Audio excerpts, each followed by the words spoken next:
Someone new arrives in your life, a colleague, a date, a business partner, and they arrive charming.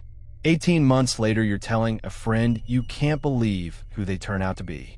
Except here's Robert Greene's uncomfortable claim. The evidence was visible in the first month. You weren't missing information. You were reading the wrong channel. This is a method video. The observer's procedure from the laws of human nature. 5 channels that leak the truth about a person and the order to check them in. But first we have to bulldoze the most famous fact about reading people, because it's fake and it's probably in your head right now. You've heard that 93% of communication is nonverbal, 55% body language, 38% tone, only 7% words. Those numbers are real, but they come from 2 small 1967 experiments by Albert Mehrabian about a very narrow thing. Single spoken words about feelings when the tone and the word contradicted each other. Mehrabian himself has spent decades saying it does not mean words carry 7% of meaning. If it did, you could watch a film in a language you don't speak and miss 7%. Why demolish it first? Because the myth trains you to read people like a dictionary. Crossed arms mean defensive, touching the nose means lying, and dictionary reading is how confident people get fooled. Greene's method is different in kind. You don't decode gestures. You collect behavior over time under the right conditions. Less magic, far more accurate. Greene's starting premise. Everyone wears a mask, and it's not a scandal. It's the entry fee of social life. People present the version of themselves that shows them in the best light. He writes, the mistake isn't that you meet performances. It's forgetting their performances, taking the theater as the person.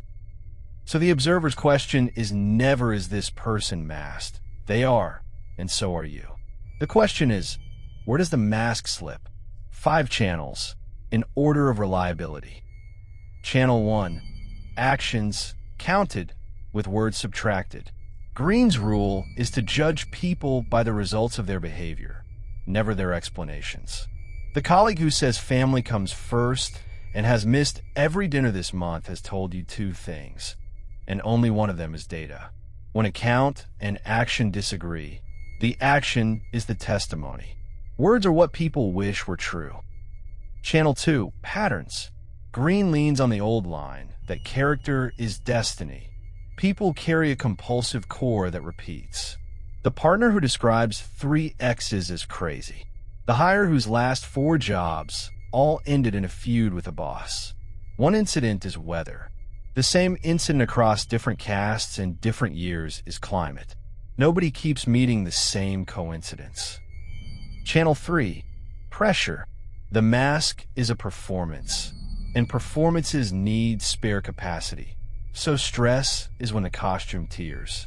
Watch the delayed flight, the lost deal, the criticism in a meeting. Greene's point is that what emerges under pressure isn't an aberration from their character. It's the part of their character the calm was concealing. Channel 4, power differentials. How they treat people who could do nothing for them. The waiter, the intern, the driver, and how they behave when they gain a little authority. Charm aimed upward costs nothing and proves nothing. Conduct aimed downward is unpaid, unwatched, and therefore honest. If the 2 directions differ sharply, believe the downward one. Channel 5, and only 5th, the nonverbal leakage. Yes, tone and face and posture carry real signal. Greene spent the whole chapter on observation, but read it his way. Not gesture dictionary, baseline and change. Learn how this person sits, sounds, and pauses when relaxed. Then notice departures from their baseline, especially at transitions, arriving, leaving, the moment a topic changes. A departure isn't a verdict. It's a flag telling you where to point channels 1 through 4. Now the procedure that turns 5 channels into a habit. When someone new matters, a hire, a partner, an investment of trust, open an actual file. 3 columns. what they claim, what they do, what repeats. Fill it for a month before you grant the trust. You're not spying. Everything in the file happened in front of you. You're just refusing to let charm write the summary. And run Greene's calibration exercise on yourself, because your instrument has a bias. Think of the last person who badly surprised you. Now, honestly, were the signs absent, or were they present and explained away because the mask was pleasant and you wanted the pleasant version to be true? Almost everyone finds a second. The gap in your reading was never perception. It was preference. 3 honest limits before you go collecting. People change slowly at the edges, so date your evidence and let old data expire. Context is real. One bad day under pressure is a data point, not a diagnosis. You're reading for repetition. And this method is for calibrating trust, not for prosecuting people. The file is private, and its job is your decisions, not their sentence. This week's exercise: pick one relationship where something feels off and check exactly 2 channels, the action ledger and the powerless test.